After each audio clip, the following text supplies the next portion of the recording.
Who doesn't love a little bit of Beetlejuice? Well, today I'm carving one of the most iconic creatures from the film, the Sandworm. I'm carving Beetlejuice himself on another pumpkin.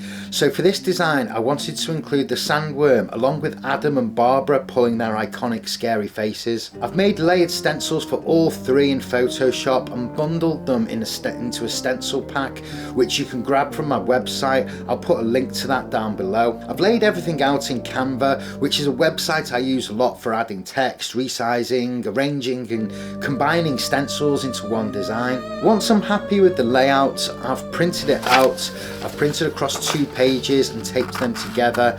I also printed out a smaller copy just to keep as a reference while I'm carving. Well, to get the stencil onto the pumpkin, I use transfer paper. I tape it under the design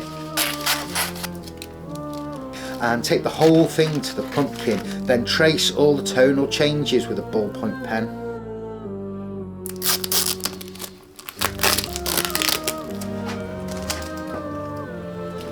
And as usual, I'm carving with the light already inside so I can see exactly how deep I need to go. I start by carefully scraping away the waxy pumpkin skin with lino cutters and wood carving chisels, then gradually go deeper into the brighter areas.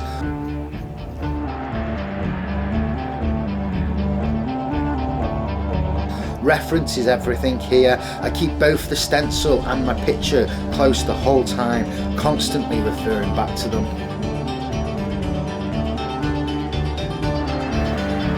For Barbara's curly hair, I use the lino cutter and make little crescent cuts in different directions. That's enough to just suggest the curls without overworking it.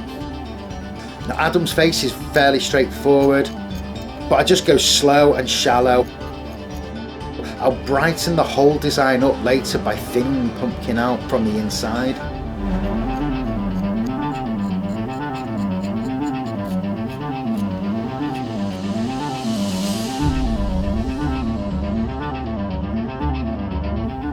For the sandworm, I carefully use the lino cutters first to carve out the design.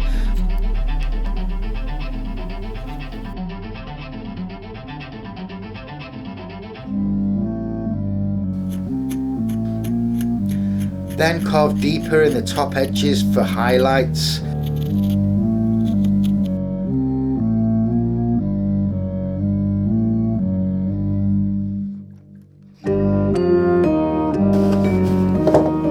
I hollow the pumpkin out thinner from the inside, checking with a light to see where it needs more brightness.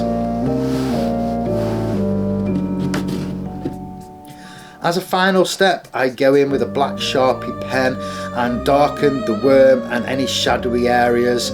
I think this gives it really great contrast and makes the design pop a little more. Now, this one wasn't too tricky, just a little bit time consuming. Altogether it took about 8 hours. I'm fairly happy with how it came out. If you found this helpful, hit subscribe and let me know in the comments what design I should tackle next.